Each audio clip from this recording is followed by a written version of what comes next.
One thing that stood out to me about my childhood as a boy, especially growing up, I would say around middle school into high school, is that a lot of my friends, my closest friends, most of them, they had a relationship with their dad that I never had with mine, that I didn't have with mine at that time of my life. I didn't think anything of it, right? I just was like, these are friends that I'm cool with. We both did music, we both played basketball. I just figured that's all it was. Until years later, I was doing some work on this mindful fatherhood coaching business, and I was working with some marketing folks. And one of the, I guess you would call it, experiments that we had to do essentially was look back at your life and try and come up with something on brand about your life that you can now put into your business. And so I start thinking about my life and I start thinking about my relationship with my father. And then it hit me in the self inquiry and the reflection doing that experiment that I felt as though I was latching on to those friends because I really wanted what they had that I didn't have. And that was that close bond with their fathers. And the reason why that's important is because now that I'm a dad, I have two children, a 14-year-old boy and a 4-year-old girl. At times, especially earlier in my journey, I can see where the shortcomings and the lack of closeness I had with my dad, I could see how easy it is to essentially replay that. And I don't want to replay that. And so if you're watching this video and you're a father and you're thinking to yourself like, wow, when I was growing up, I wasn't as tight with my father, you want to make sure that you are aware of that and that you don't repeat that. And so this video is just going to give you ways that I have implemented things in my own daily practice and my own daily bonding with my children that kind of ensures that I don't repeat that same closeness mistake that my dad did. And now as a father, society is going to tell you to work, work, work. And there's nothing wrong with working. I love working. Sometimes I may use work as a reason to escape from sitting with my own feelings, right? That's something that I could be honest about. But a lot of good things come from work. The ability to support yourself and your family, the ability to meet new people and foster new connections, right? That stuff can't come at a cost of not spending time with your kids and not building closeness with your kids. And so taking it back to when I was in middle school, I was super cool with this dude named Ronald, and his dad was our basketball coach in 7th grade. And every single time we had practice, his dad would pick me up, his dad would drop me off, and I would spend a lot of time with Ronald and his family at home. And I just loved everything about his dad and their relationship. I had another best friend growing up. His name was Jamar. Same thing. Him and his dad would ride bikes together, and you could just tell they had this deeper layer of connections. I can probably name 4 or 5 other really good friends I had during my adolescence that now I'm realizing right after doing this work, it's like, wow, I latched onto them because my dad didn't give me what their dad gave them, and I just so badly wanted to be a part of that.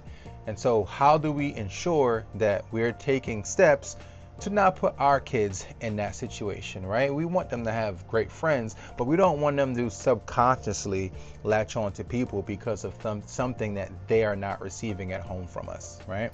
Before I start this, I always, whenever I bring it back to how we were parented, I always start with having empathy for our parents, right? Having empathy for our dads.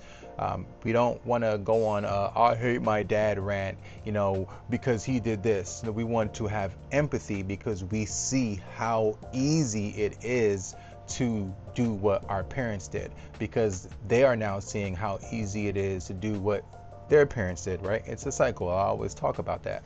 Now, some ways that I ensure that I kind of build closeness with both of my children, the first thing will shock you. Not really, maybe not. It's all mindset. right? If you wake up thinking to yourself, man, I'm grateful for my children and I'm not going to let work, I'm not going to let anything else stop me from devoting time with my children, that's a mindset. And if you assume that role and assume that identity, and that's the type of dad you're going to be, that's what's going to happen. You're just going to take aligned action. You know what I mean? This is actually, I'll give you a good example. So today, my daughter is with my nephew as we speak, at a pool party, and my son is here. His mom is coming to pick him up in about an hour or so. And I had this whole day mapped out in my mind. I was like, gonna wake up, I was gonna read, do some meditation, record this video while my daughter was out. And then since my son is 14, he can hang, he can do his thing. And I thought to myself, I said, I can't do that, right? I can't do that. So the best way that I could make sure I get some closeness with him before his mom comes and pick him up is I said, hey, around 11:30 after breakfast, you and I are gonna go to the park and we're gonna play some basketball. We're gonna work on your game and we'll get some conditioning in. And he was like, cool, that sounds great. And we went to the park. We had a great workout. He actually had a moment where he was doubting himself. And we had a very heart-to-heart talk about self-doubt. And so we had that discussion, and now we're back home.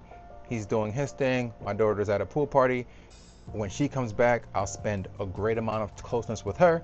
And I'm here talking to you all. Mindset.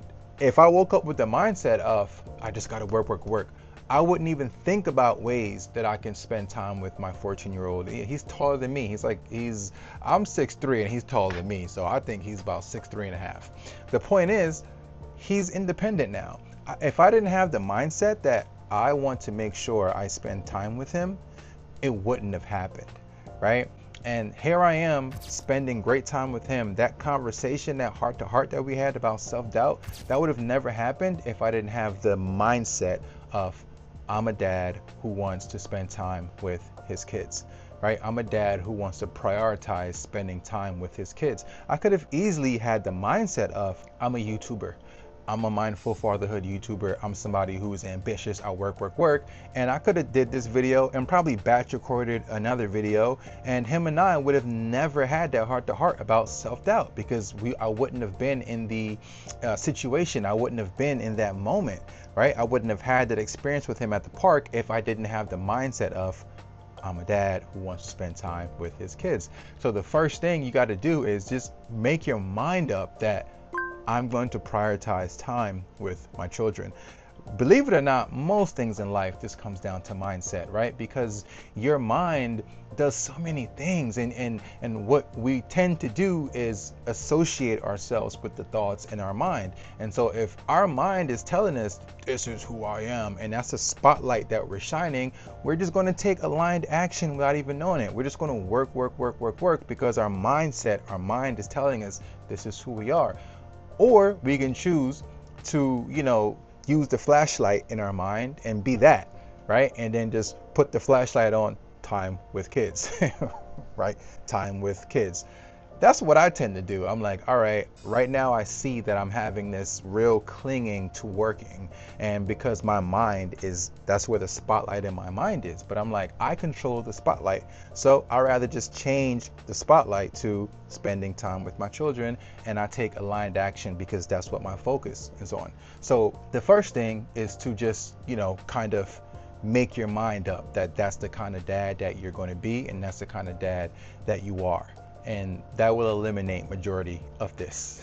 The second thing, and I think this is like super important, is to self-reflect. Because if you're not self-reflecting, if you're not questioning, if you're not sitting in silence and just wondering why are you showing up the way you are showing up, you'll never be able to even realize. Like, if I didn't do that experiment, I don't even think I would have known. And I probably did this 2 years ago. I don't even think I would have realized that the reason why, or a big reason why I was so close to these specific individuals, was because of the relationship they had with their father that I didn't have with mine.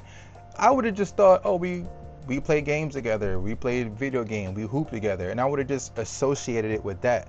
I would have never realized the recurring theme in their lives. The one constant thing with all those friends was they had this thing that I yearned for. I would have never realized that, and it took me until my mid-30s to realize that. Why? Because I had a lack of self-reflection. I had a lack of self-inquiry, right? And so the second thing is to really be serious about sitting down, questioning how you're showing up, but just self-reflect, right? I feel like you can watch 1,000 videos, you can read 1,000 books, listen to 1,000 podcasts, and out of all the things that you consume, there are nuggets that really resonates with you as a father, as a human being, and we just let all the noise around us, externally and internally, pull us away from what really resonates. And I say that to say I do the same thing, right? I'm trying to create much more than I consume. I just want to surrender and just, whatever happens, happen. But one thing I realized throughout this consumption is there are nuggets, and you know what I'm talking about. There are nuggets that they just feel right. The person saying it doesn't feel like they're saying it so you can buy something. The person saying it just feels genuine, right? And for me, this information right here is one of those. For me, is the idea that we are only going to grow externally, internally, if we start inside first. For me, that piece of information just kept coming up and coming up. So what did I do? I started journaling. Not selling you on anything, but that is the inspiration behind me creating my 365 Dad journal, because I'm like, I fell in love with the act of sitting down and reflecting and writing out my thoughts. If it wasn't for me doing that, I would not have known all of this information that I share on this channel, right? I would not be able to give you these relatable experiences that I give you. It's because I sat down and I reflected. And here I am able to tell you this information that you're probably now going to say, dang, that's true. I have this same experience, right? It's only relatable because it's real. And it's only real for me because of me taking moments of my day to sit and reflect on why is this happening, sit on and reflect on how can I be better, right? You just got to reflect. You don't think that you can just run your way through this process of trying to be a better dad while trying to be a better individual. It's impossible. It's going to take some silence. It's going to take some thinking. It's going to take some reflecting. It's going to take some questioning what you thought was real about you and about what's around you. But it has to start with you being vulnerable enough to sit and just let the feelings happen, right? And the third and final thing I'll say when it comes to how to make sure that you don't make the same mistakes as your father did when it comes to closeness and building a bond is really talk to your dad, especially if your dad is still around, right? If your father figure is still around, have that conversation. My dad and I had a pretty intense argument a few years ago, and this argument had nothing to do with how he didn't give me his attention when I was growing up. It had nothing to do with this. It had something, it was financial. And then literally probably a day after this argument, I sat and I'm like, oh, I get it. The reason why I was so passionate, the reason why I was so frustrated with him in that moment really had nothing to do with what the actual conversation was about. It was because I was still holding on. I was still holding on to what he didn't provide for me as a child. I was still holding on to not having that closeness. I told him that straight up. 3 days later, I said, you know what? I apologize for, my behavior, and we could have a conversation without both of us yelling. But I said, I realized that I was lashing out at you had nothing to do with what we were actually talking about. It had everything to do with me still holding on to resentment towards you. And you know what my dad looked at me and said? A, he apologized, for the lack of involvement. But B, he also said, he sees how I am with Caleb. He goes, I see how you are with Caleb. I see how you show up to everything. I just see how you're so involved. And I wish I was that way. This is a man that is 70 years old and is able to look at me and tell me, I wish I would have did that when you were that age. He's like almost feeling bad. I don't want him to feel bad. I want him to be self-aware. That's great. But he's literally telling me in my face that he wished that he showed up the way I'm showing up for my son. Wow. I mean, talk about a breakthrough, right? And so if your father is around and you're able to have that conversation, I would highly recommend you just have that conversation and be vulnerable and let him know how you feel, because how the conversation may go can really surprise you, as it did with me.